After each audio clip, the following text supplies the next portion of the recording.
a lot of people who talk about it, Yes. to be honest. Yeah. I don't know. And actually never, like, people usually talk about it after they came out from it. Yeah. Yeah. Not But while they they're don't in it. really, yeah, true. That's a very good point. Like, Yeah. when I was in it as well, I only talk about it to, I think, 6 people: my sister, my other sister, mom and dad, another co-worker at work, 5 people, and my ex-boyfriend at that time. 6. That's it. Yeah. Yeah. So That's basically, it. predominantly family or those closest to you. Yeah, So it's interesting. And the thing is there'll be people out there who won't be talking about it, yeah. but listening to this conversation might spark something for them. Hello, my name is Mate, and you have reached the Inbetweeners podcast. We are checking up with Tran today. She has, I guess, generously devoted her time to spend half an hour or so with us. She's going to be sharing her story, some of the struggles that she's had within her life, and how she's kind of worked through those, so that hopefully those who are listening might be able to take something away for themselves. So I'm going to pass it over to you. Thank you. Thanks, Mate, for inviting me to the talk today. Hi everyone. My name is Lon, and I moved to New Zealand like 2 years ago.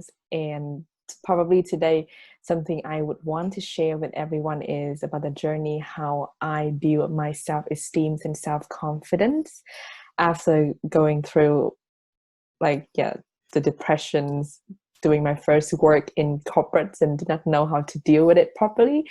And then throughout the whole time on how I built up my characters, my values, self-esteem and self-confidence up until this point at the moment. Cool. Yeah. And I guess you mentioned having a struggle just around that sort of confidence or self-esteem. Can you give us a little bit of background to what led you to that point? Right. So up until when I was 21, I always was a really positive person, but I think in the sense of naively positive. So I just always see things so good around me, and I saw people complain and be negative, and I thought I did not see anything bad about it. Yeah, like, why do you complain all the time? So that was a question I had. So I landed my first job in a big company, and I was like, oh, this is so good. Like, I gonna nail it so well here, because the first 21 year of my life was really smooth. Like, I just ate stuff, like, just feels so good. So I went into that first corporate job, and I was really struggle. I think because at that time, when I look back, it's because I did not know how to work in corporates. And also, I can totally understand at that time my line manager was really busy, so she could not really train me. She just had a baby as well, so like could not really train me, take me through the work, and then spend time for me. So I just did not know how to work at all, and I thought that there was something wrong with me. Like, everyone seemed to went through the job and seemed to do it well. So like, I just could not do it at all. And everyone said that what I do was easy. So like, what is wrong with me? That was the question. And at that time, even inside of work environments, I also have people giving comments about my performance as well. So that's really put my self-esteem like down. I was like, oh my God, I'm probably not fit for marketing. That was the role I did. And I probably chose the wrong path for myself. So 6 months over there, and I pretty much cried all the time when I go to work. It was a really horrible feeling when I thought of. But when I was in that whole messy feeling, I could not define what it was. I would not define that it was the issue with I did not know how to work in corporate, and I did not know about the issue that maybe I need different kind of training, and maybe that the values of me and the line manager or the way we work just doesn't fit. Yeah. It's not because that I was not good enough, but it's just that it doesn't fit, because her expectation is here, my capability is here only, for example. So it just doesn't fit. I could not understand all that at that time, and I thought that it was me. So yeah, it was great decision to that I decided to stop the role after Yeah. 6 months. Okay. Then I applied for a different role, and I was actually very happy at that time that I still decided to stick with marketing Yes. because I almost wanted to change. So I took like a month break, and then I applied for another role in digital marketing, and I Okay. got into this role, and I met a great line manager, instructed me on what is the proper way to work, what is the proper way to pass down a work to someone else. So she would never just dump the work to me, but she Mm-hmm. guide me through it, tell me the reason why and the how, Yeah. and then treat me with care, but also with honesty, but also very sharp and strong at me when I make mistake as well, but Yeah. really with care. Yeah. So I start to understand more. Oh, this is the proper way to do it. Like this is the proper way to be a manager as well. Yes. So I start to reflect, and I start to see my self-esteem and self-confidence in what I do again. And yeah, throughout the whole talk, I can share a bit more on what did I need to do to gain that, Yeah. and what did I do to grow it more right now as well. Yeah. I mean, it can be. It's a few years back now, to be fair, but I can remember kind of finishing up my degree and thinking about that first job and putting a lot of, I guess, emphasis on it, and having a few knockbacks in terms of the interviews and such like, and then finally landing something and just kind of going through the motions. But I guess when you don't necessarily have a lot of experience within the work world and things aren't working, it's sometimes difficult to pinpoint what it is that's not working. But equally so, for someone who's perhaps been in a role for a really long time, they might have become so, I'm going to say, complacent in that position that when things aren't going right, they can't necessarily put their finger on it either. So I think it's an interesting situation you've kind of touched on. And I just want to clarify what made you decide to leave, because that took courage. And I guess what more can you offer there? Great question. So my assignment at that time was 6 months. So that is one of the push for me, like 6 month period of time. Like this is how I review and seriously review whether I want it. And it was good at that time as well that I think it was really important that I had someone that I could lean in at that time to get more clarity from. So my sister also worked in marketing as well. Okay. And in the same environment. And I had a lot of talk to her. And she also said that, no, it's not because you're lazy. It's just that way of working and that way of passing down the work doesn't work. It's just not a proper way to do it. So I start to have a bit more clarity on it. And at that time, I was really afraid, like, oh my God, if I leave now, it would impact my, I don't know, reputation, the career, and then what people would say about me. What would the next job be? Why should I finish? Like, should I land another job before I even stop this one? But I think that 6 month assignment deadline as well really give me a push to like, okay, finish. Like 5 months, I decided that I'm enough. Yeah. I also not really sure why. At that time, I decided to stop it earlier, but I think it's probably pushed me to the limits of my feelings already, and I don't really see meaning out of it. And which I think now, when I look back, it's an important thing for a person to notice about themselves, to be more self-aware. Yes. To what point do you think is the boundary? To what point do you think should stop? Because I understand about the parts of keep going, be better, and then adjust and adapt. But I think it is so important that sometimes you do things that don't trade off your values and who you are and your identity. Because staying longer at that job would really damage me so much more in the long term. So if there's anything I would try to remind myself over time is that if you feel that it doesn't work, if you tried it already and it doesn't work and it feels wrong, it's good to just give it a pause, do reflections, and if it actually doesn't work, then I don't really see it makes sense to keep going on that path, because I think if I still stay for like a year and I look back, I would, oh my God, I just wasted a lot of time. Yeah. Probably. Yeah. Yeah. And I guess when you're coming into a new environment, the boundaries perhaps are a little bit less defined.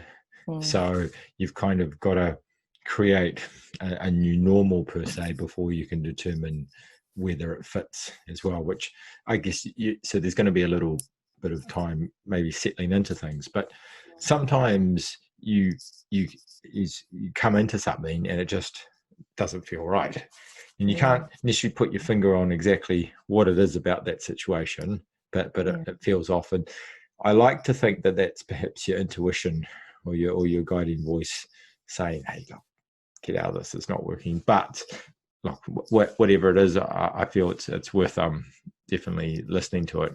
And look, if it takes 5 months or a year, look, at least you listen to it at some point. There are plenty of people out there who have been in roles for years and years and years, and they don't necessarily enjoy it for whatever reason, but they feel that they perhaps have to do it because they would struggle to move to something else. I don't know. I mean, if I think, I mean, sorry. I spent 8 years in one business, and I don't regret my time there in any way, shape or form. But I think perhaps I overstayed my time there a little bit. And it took a little bit of a slap in the face, I guess, to make me appreciate that. But now looking back, I can see that, but it's helped. I mean, that time there has helped me put me where I am now, and I'm grateful for that, and the people that I interacted with along the way. So yeah. But look, I think if it's not because of that downtime, I would never really have the context to understand myself more. Exactly. Yeah. So the 20 years of my life was just so smooth before, and never have a bum, like small bum, but that was the biggest bum I ever have. So when I look back at that, I think it's great. It's great that it's happened. I grateful that it's happened. So I have the context to understand myself and to grow myself more in that. And I think it's about a point of not afraid to fail, but what we learn from that. Because if we're trying to avoid failures, if we always just go for the safest option, for the security only, I think we just pretty much avoid all the opportunities. So now when I look back at it, it's actually grown me a lot, and it's made me define myself and know how to stand for myself and know how to say boundary, and also know that this is my values. If you do that, I don't think it's in line with me. Make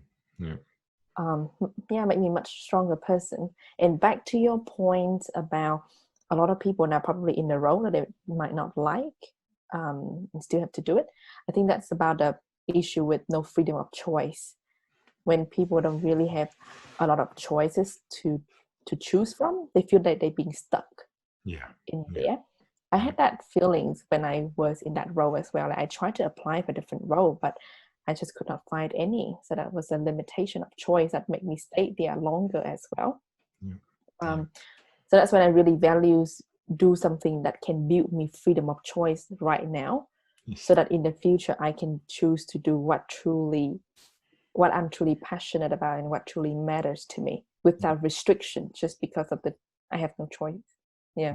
I mean, I think for a lot of people, freedom sits as a very strong value, and when they are put in a situation where they feel trapped, they will I don't know if recoil is the right word, but basically you can see that it has an impact on their overall well-being.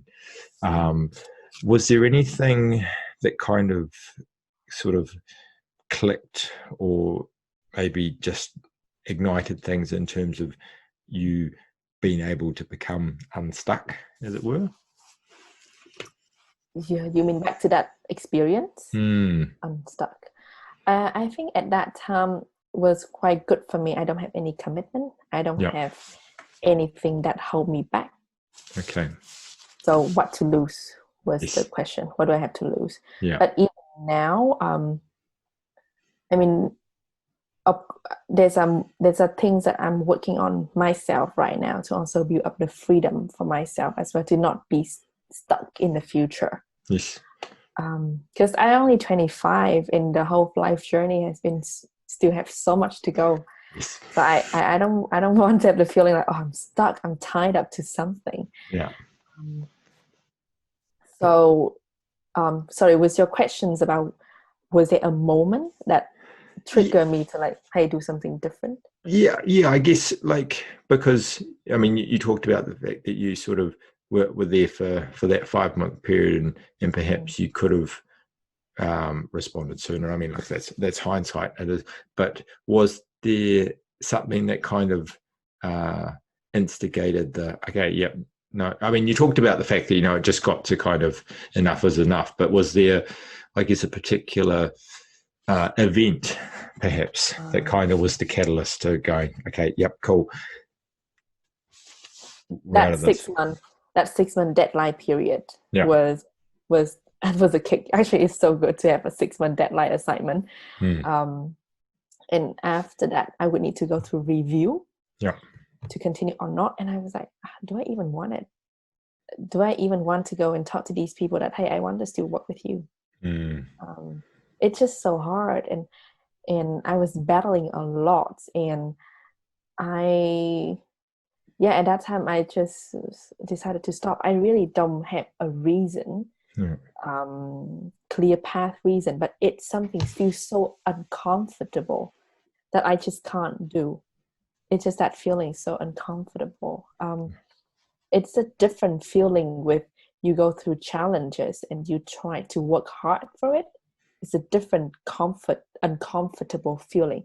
But this uncomfortable feeling I had at that time was like, this isn't right. This was not right. This would make me miserable. Like, that is the kind of feelings that make me differentiate between challenges and something just not right. Yeah. And I think if now when I have to go through anything like that again, what I would envision myself is that, just imagine if I continue to do that path, does it lead me to the result I want to have? Yes. So if I keep having that questions and I think about why I'm doing what I am doing, does it lead me to the result I want to have? If the answer is no, then I was like, okay, then it's not worth doing. If I doing something and then I would say, does it lead me to the result I want to have? And it's yes, then okay, I'll keep trying for that. Just for example, right now, when I think of working 9 to 5 in a corporate job, for example, and I keep thinking, does it even lead me to the life that I want to live in the future? By looking at the example of other people working in corporate job, I was like, no. Then that is a good signal for me to decide it. Then this should not be the only path I focus on. I should do something to free myself from this path in the future, so I have more freedom of choices, for example. So yeah, I think the way that I do it now is like, envision me in this path. If it's not for me, then there's no point. Like, ask the why we do what we do. Yeah. Cool. Well, that's great. And look, I mean, I think it's great that you can take this perspective on things. I'm going to say at an early age. I didn't have that foresight when I was 25, to be fair. So I commend you on that.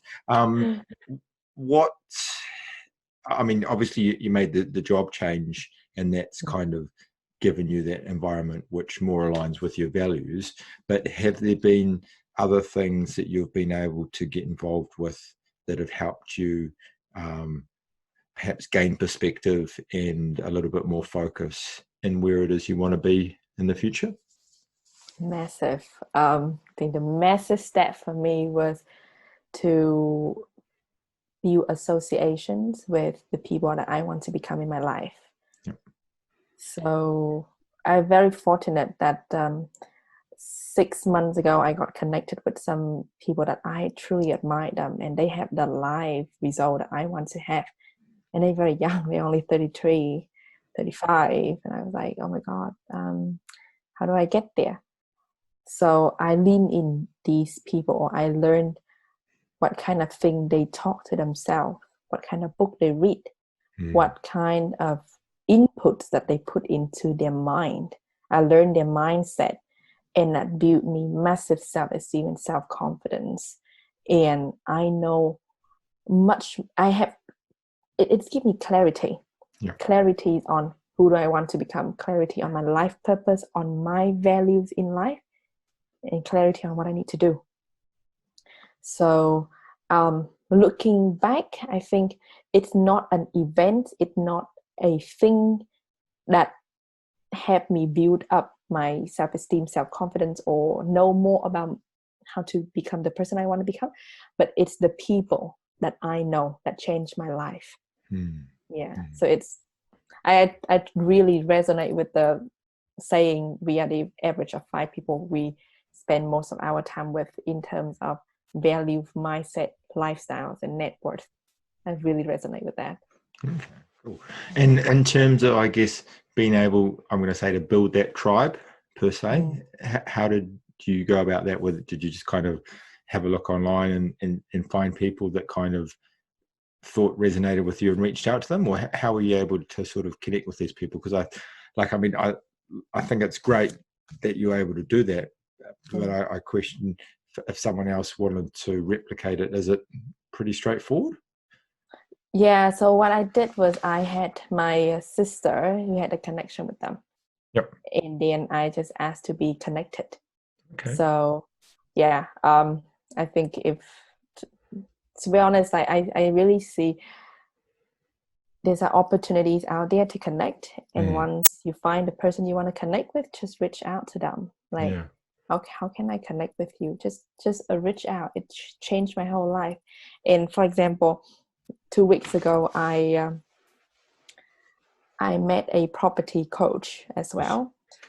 And I think it's not that she coached about property, but she coached about mindsets, about building asset, not liability, such kind of things.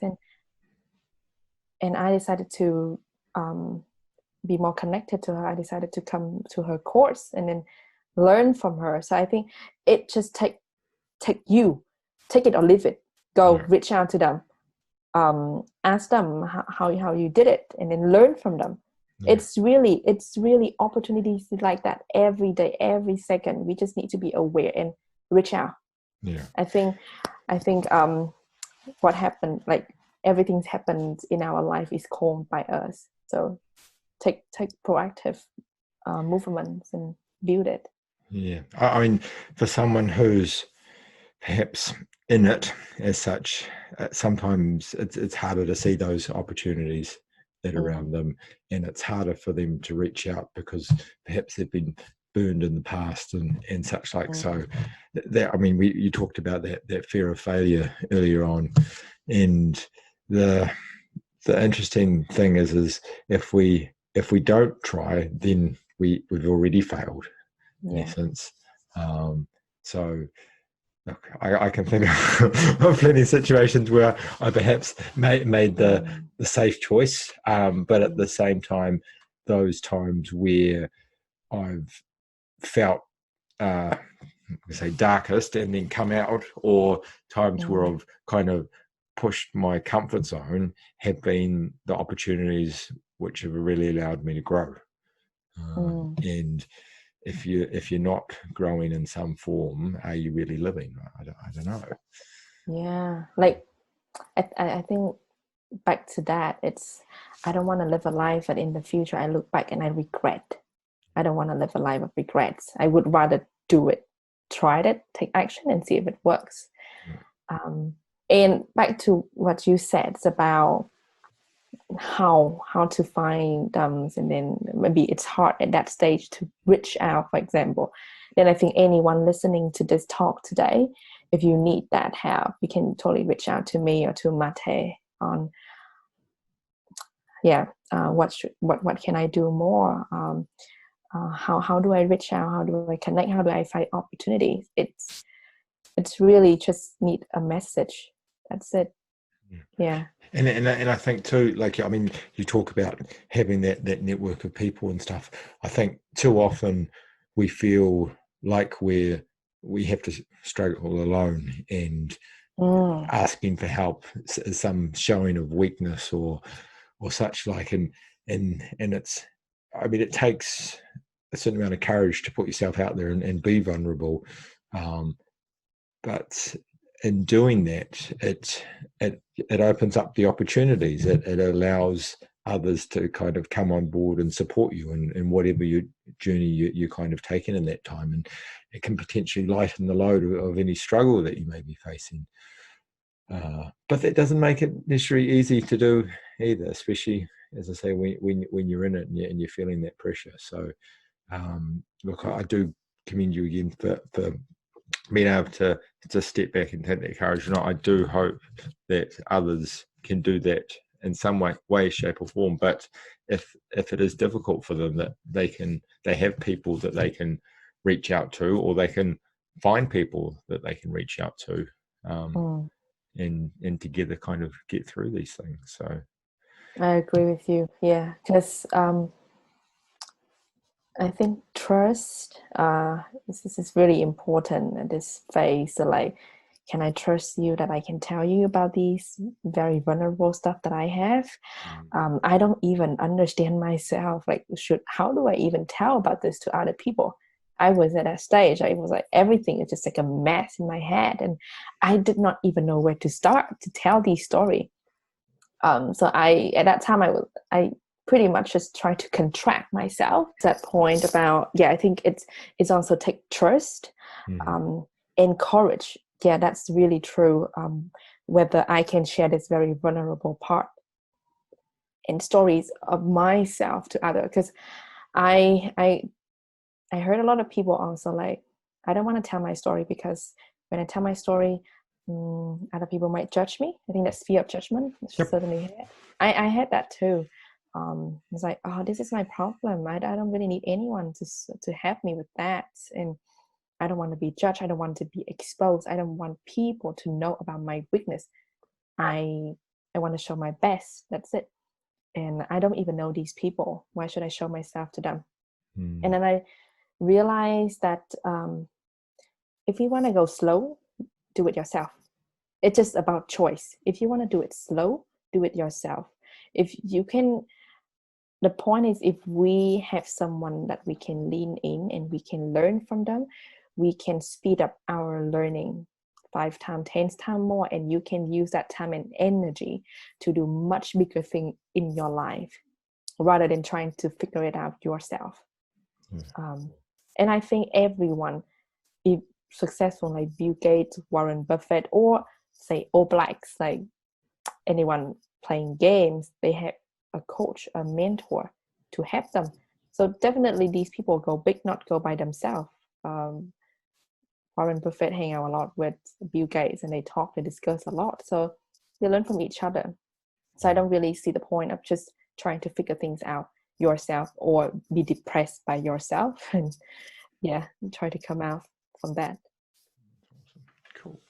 All right, listen, and I really appreciate what you've said today. Is there anything you'd kind of like to leave people with before we finish up today?